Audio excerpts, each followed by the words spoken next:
اب جو حالات بنے ہیں اس میں ہر مسلمان نے، ہر پاکستانی نے اپنے جذبے کا اظہار ضرور کرنا ہے، تاکہ جو ہمارے فورسز نوجوان وہاں کھڑے ہیں سرحدوں پر، وہ اپنے آپ کو سمجھے کہ ہمارے پیچھے کوئی کھڑا نہیں ہے۔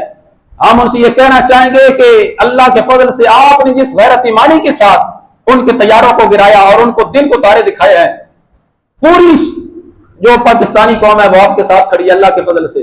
ہمارا دشمن کافر ہے۔ جب پاکستان کی بقا کی بات آ گئی، جب پاکستان کے نظریے کی بات آ گئی، اب دو قومی نظریہ کے بقا کی بات ہوگی تو ہم اللہ کے فضل سے ایک دوسرے کے ساتھ کھڑے ہو کر پاکستان کو بچائیں گے اور افواج پاکستان بنایا تھا، پاکستان بچانا ہے، تن من دن سوار کی ہم نے یہ پرچم لہرانا ہے۔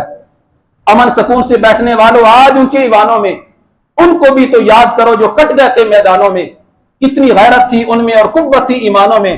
آج وہ ہم سے کہہ رہے ہیں خلد کے بالا خانوں میں، جس کو ہم نے خون دیا تھا تم نے اسے سجانا ہے، پاکستان بنایا تھا پاکستان بچانا ہے۔ یا رب میرے دیس کے ہر چپے پہ امن سکون کے پھول کھلیں، شام سحر کے ہر لمحے میں عدل احسان کے دیپ جلے، اس کے ہر باسی کو یا رب علم حلم کی جام ملے، اس کے دشمن جل جل کر خود اپنی موتی آپ مرے۔ آصف ہم نے اپنے دیس میں اپنے رب کا دین چلانا ہے، پاکستان بنایا تھا پاکستان بچانا ہے۔ پاکستان زندہ آباد، پاکستان پاکستان پاکستان پاکستان پاک فوج پاک فوج۔